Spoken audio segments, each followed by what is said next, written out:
በዓለም ዙሪያ ላላችሁ ቅዱሳን ዛሬ ደግሞ እግዚአብሔር በልብ ያስቀመጠውን የመጽሐፍ ቅዱስ ክፍል እንነጋገራለን። የእግዚአብሔር ታምራት የሚል ነው። የእግዚአብሔር ታምራት በሚል እንነጋገራለን። ይሄንን የእግዚአብሔር ታምራትን የሚለውን ነገር ስንመለከት እግዚአብሔር ታምራት አድራጊ አምላክ ነው። ከሌሎቹ የሚለየው የአብርሃም የይስሐቅ ያዕቆብ አምላክ ብለን የምንጠራው የቃል ኪዳን አምላክ እሱ ታምራት ሊያደርግ የሚችል ነው። በክርስትና ውስጥ ደግሞ ታምር ያልተለመደ ክስተት ነው። ብዙ ጊዜ ስንመለከት ታምር ብለን ስንል ምንድነው ታምር ራሱ የሚለውን ነገር ስንመለከት ብዙውን ጊዜ የተፈጥሮ ሕግጋትን የሚጻረር በመለኮታዊ ጣልቃ ገብነት ወይም በእግዚአብሔር ኃይል የሚወሰድ የእግዚአብሔር ሕልውናና ኃይል ምልክት ሆኖ የሚያገለግል ነው። ምክንያቱም እግዚአብሔር ታምር ሊያደርግ የሚችልበት አቅም ያለው አምላክ መሆኑን የሚገልጥበት ኃያልነቱን የሚገልጥበት ድንቅ የሆነ ይሄ ደግሞ ከሰዎች አእምሮ በላይ ካል የሆነ በመለኮታዊ ጣልቃ ገብነት ሊደረግ የሚችል ነው። ታምር ብለን ስንል ታምራት ከተፈጥሮ ወይም ከሳይንሳዊ ማብራሪያዎች ወሰን በላይ የሆነ ነው። የእግዚአብሔር ቀጥተኛ ኃይል የምናይበትን የእግዚአብሔርን ቀጥተኛ ኃይል እግዚአብሔር ብለን ስሙን ልንጠራ እግዚአብሔርነቱን የሚገለጥበት የእግዚአብሔር ኃይል የእግዚአብሔር መለኮታዊ ጣልቃ ገብነት የሚታይበት ነው። በክርስቲያናዊ ትውፊት ደግሞ የተለመዱ ነገሮች አሉ። የታምራት አይነቶች በእውነት ጠቅለል ተደርጎ የሚደረገው ታምራቶችን ደግሞ ታምር ብለን የምንለው በእግዚአብሔር መለኮታዊ ጣልቃ ገብነት የሚሰራ ነው ብለን የምንለው እሱ ደግሞ የሚሆን ምልክቱ የሚታይባቸው አንደኛ ፈውሶች ናቸው። ሁለተኛ የተፈጥሮ ታምራቶች ናቸው።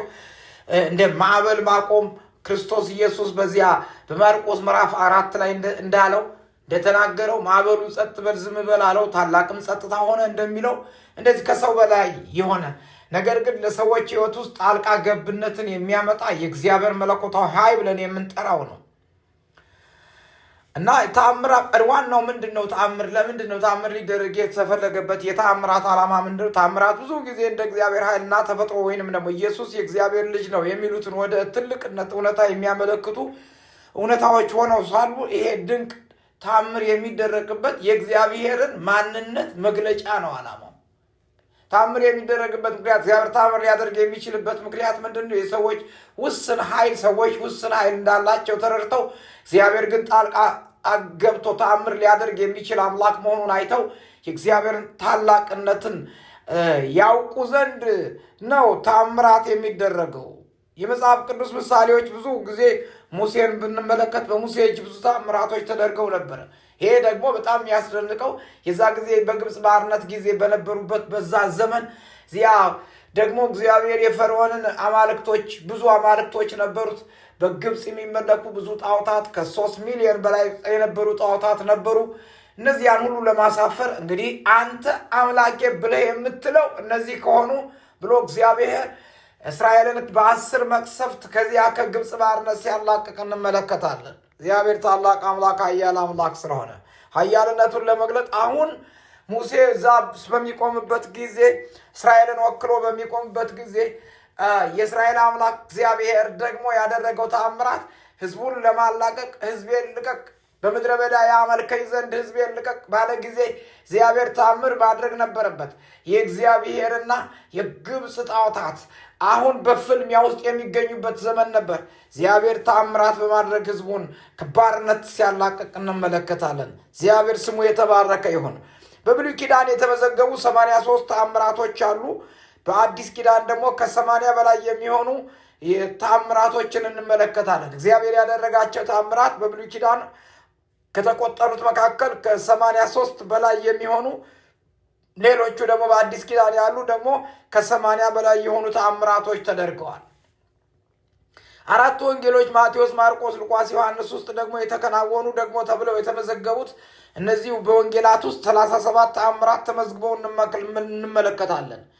ስለዚህ እግዚአብሔር እንደዚህ ስንመለከት በእንደዚህ ያለ ቁጥር ውስጥ እንዲህ ሰው ቆጥሮ ያዘጋጃቸው ናቸው። ከዚህ ከቁጥር በላይ የሆኑት ተአምራቶች ደግሞ ያልተመዘገቡልን በመጽሐፍ ቅዱስ ካልተመዘገቡ እስካሁን ድረስ ደግሞ ማለት ነው መጽሐፍ ቅዱስ ተጽፎ ካለቀበት ጊዜ ጀምሮ እስካሁን የሚሆኑ እግዚአብሔር የሚያደርጋቸው ተአምራቶች ተመዝግበው ያላለቁም። ዛሬም ተአምራት የሚያደርግ አምላክ የክብር አምላክ ስሙ ብሩክ ይሁን። ስለዚህ ተአምራት መለኮታዊ ስራ ነው። ተአምራት የእግዚአብሔር መለኮታዊ ጣልቃ ገብነት ነው። ተአምራት የፈውስ ነው። ተአምራት የድንቅ ነው።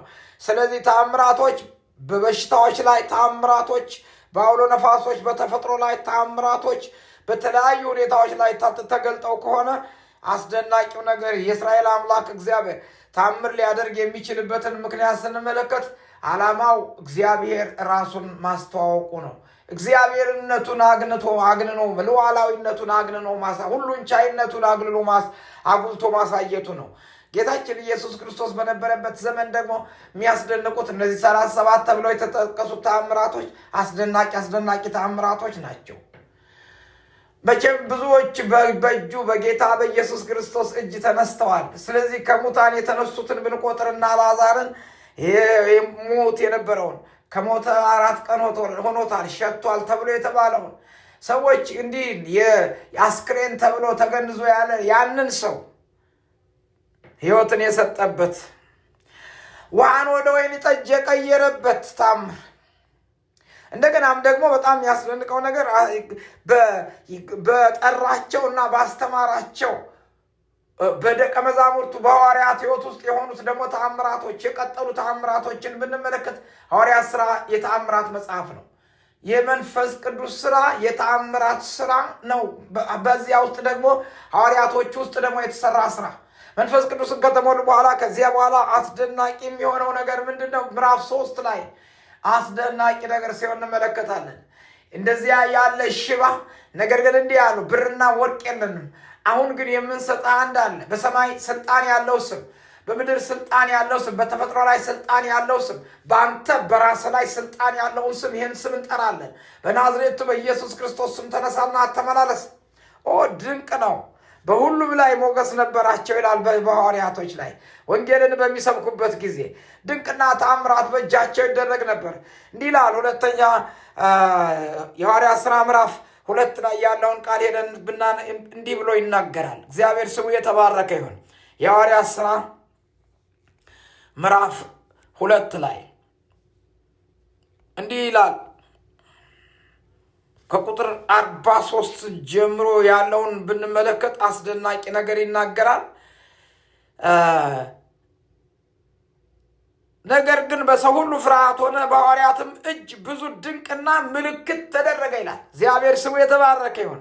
ያመኑት ሁሉ አብረው ነበሩ፣ ያላቸውን ሁሉ አንድነት አደረጉ፣ መሬታቸውንና ጥሪታቸውን እየሸጡ ማንኛውም እንደሚፈልግ ለሁሉ ያካፍሉት ነበረ። በየቀኑ በአንድ ልብ ሆነው በመቅደስ እየተጉ በቤታቸው እንጀራ እየቆረሱ በደስታና በጥሩ ልብ ምግባቸውን ይመገቡ ነበር። እግዚአብሔርንም እያመሰገኑ በሕዝቡ ሁሉ ፊት ሞገስ ነበራቸው።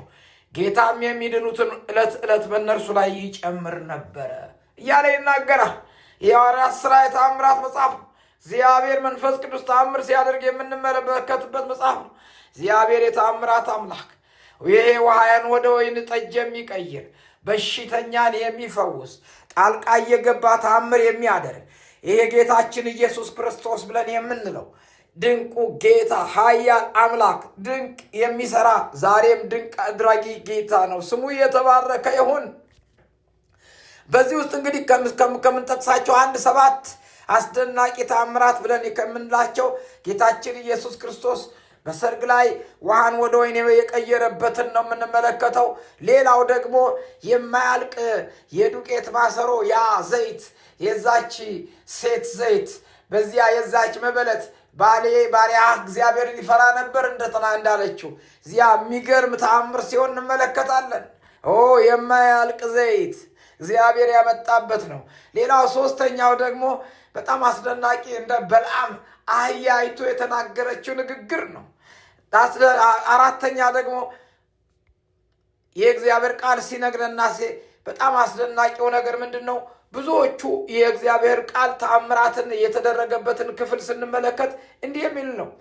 እስቲ 4ኛው ዘኍልቍ ምዕራፍ 21 ቁጥር 8 እና 9 ያለውን ነይ። ዘኍልቍ ምዕራፍ 21 ቁጥር 8 እና 9 ዘኍልቍ መጽሐፍ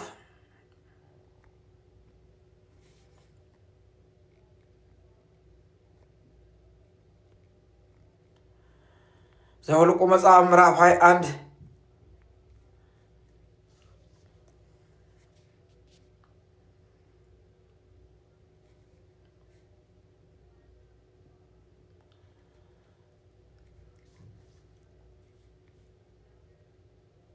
8 እና 9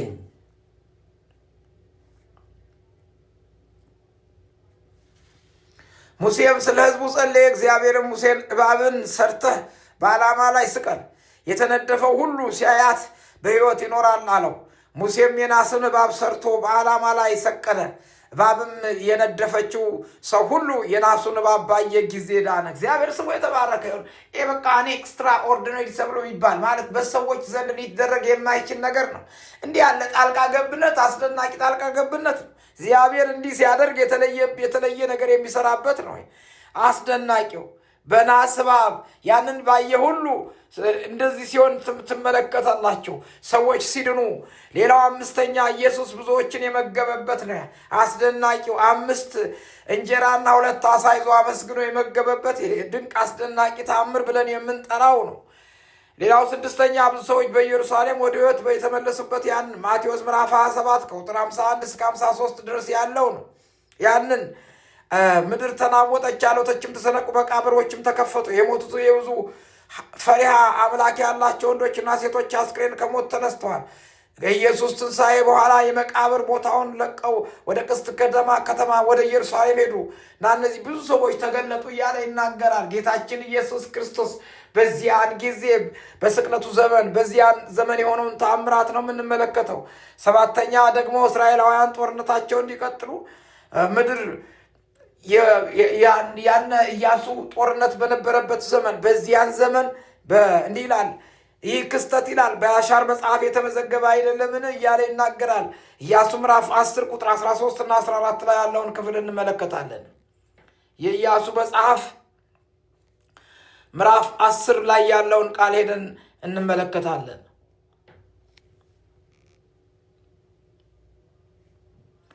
ቁጥር 13 ላይ ይላል ሕዝቡም ጠላቶቻቸውን እስኪበቀሉ ድረስ ፀሐይ ቆመ፣ ጨረቃም ዘገየ።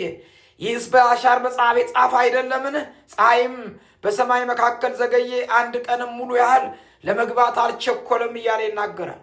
እንዲህ ያለ ድንቅ ተአምር፣ እንደዚህ ያለ ተደርጎ የማይታወቅ ታይቶም የማይታወቅ ተአምር ያደረገ የእስራኤል አምላክ እግዚአብሔር በተፈጥሮ ላይ ስልጣን ያለው እግዚአብሔር ለኢያሱ የሚገርም ነገር ነው። እግዚአብሔርም ለእስራኤል ይዋጋ ነበርና እግዚአብሔር የሰውን ቃል የሰማበት እንደዚያ ያለ ቀን ከዚያም በፊት ከዚያም በኋላ አልነበረም ይላል። አረ እግዚአብሔር የተአምራት አምላክ ነው። ኢያሱን ሰምቶ ፀሐይ ያቆመ ከሆነ ጨረቃን ያዘገየ ከሆነ ያንተ አምላክ ያንቺ አምላክ እንዲህ ሊያደርግ የሚችል አምላክ ነው።